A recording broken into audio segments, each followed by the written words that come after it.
is an original king of comedy. He is the host of the D.L. Hughley Show. He is one of the funniest guys in the industry of all time. He will be at the Masonic Temple in Detroit for Motor City Comedy Jam Saturday, February 28th. And also, he's my cousin. What up, cuz? D.L. Hughley on the Rich Eisen Show. Yeah.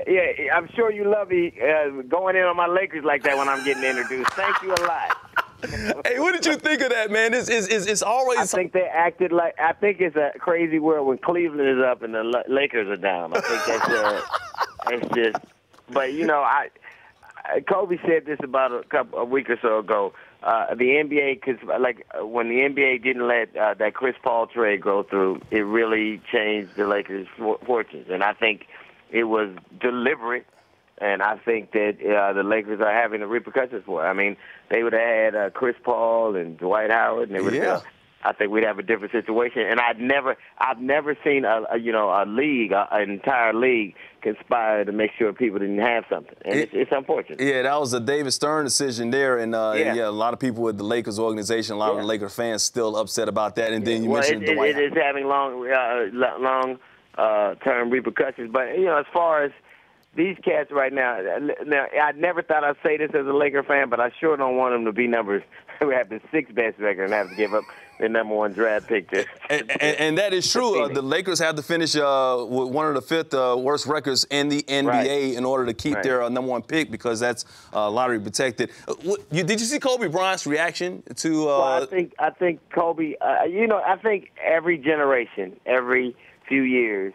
In sports, in art, in music, you'll see kind of a changing of the guard. I don't know that it's necessarily better or worse, but Kobe at that time probably saw that this isn't the NBA he was used to anymore. And I'm not just talking about the Lakers. That was bad. I never would thought the Lakers celebrating breaking an 8-game victory. I mean, it's the Lakers have represented the NBA in the Western Conference Finals in the history of the NBA 40% of the time. Wow. And it's an amazing. They are the most storied franchise in the NBA. The Jerry Buss is the most successful owner and was the most successful owner in American sports history. So it doesn't bode well that these are the kind of people that now wear that uniform. And it does. Hey, look, I'm a USC fan, a Laker fan, and a Democrat. I'm having a rough few years. It is. Hey, as Charles Barkley would say, hey, Magic Johnson right now, we're rolling over in his grave. I don't mind Charles Barkley talking. I just wish I knew what he was saying. I mean, if you're gonna be a spokesperson, you got to know how to spoke.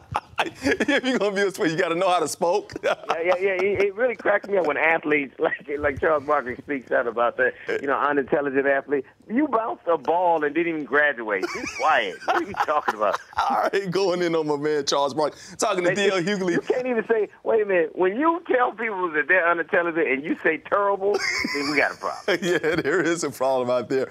Talking to D.L. Hughley, he's the host of the radio show, also my cousin on the Rich Eisen Show here. Let's talk about the NFL. Possible return to the Los Angeles. Are you a big NFL fan? We never talk about the NFL. I am. Because I don't have a team. I was always a Rams fan. Then they left, and I could never. The Raiders was never my thing. But I have San Francisco. I dig, and I dig Seattle because of Pete Carroll. Okay, Pete Carroll, that call that he made there in Seattle. You know what? It was a horrible call, but man, let me tell you something. He scored a touchdown with 32 seconds. He had run the table. He played he put the young receiver and he was killing the New England secondary. He threw that pass to Marshawn. The Cards was running hot, so I could see how it was a dumb play, but. If things had been going your way the whole game, I think he was too smart by half. Yeah, it was the dumbest play in the history of not only the Super Bowl, but in the history of all football. I'm talking about Pop Warner and everything. Hey, real quick, if the Rams came back to L.A., would you root for them? Would you become a Rams fan and not a San Francisco 49ers fan? No, well, yeah, of course. Well, I'm a California fan, for Southern California specifically, but I could never love the Raiders. And I could never. I mean, San Diego's all right, but I would love to have our own team, and I would love it to be somebody who had a history. I mean, the Rams, played in the Coliseum there for a long time. They played in Anaheim, but I would love to have him back. All right, welcome back home. Real quick before I let you go, man, you're on tour right now. I know you did the Kings of Comedy tour back in the day, legendary. You're on tour now with George Lopez. What's going on with that? It's me, George Lopez, Ced the Entertainer, Eddie Griffith, Charlie Murphy, and Mike Epps. It's called the Black and Brown Comedy Get Down. We're playing all over the country. It's really, I think it'll be bigger. I mean, it's blacks, it's whites, it's young, it's old, it's Latins, it's everybody, and it's all these cats, bring something unique to the table. I was just on the. I don't want to sound weird, but I miss those cats so much. We don't start back again until April. But it's the Black and Brown Comedy Get Down, and I'm telling you, it's going to be better than Kings of Comedy. Better than Kings of Comedy. Real quick, do comedians have groupies? Yeah, but not like I personally don't have good groupies, and you know me, I'm a slick, well-dressed cat. But even my groupies are kind of big and don't have teeth. I think people just don't. Laughing is not as good as singing. You keep them laughing, man. I would trade my groupies for Usher's groupies any day.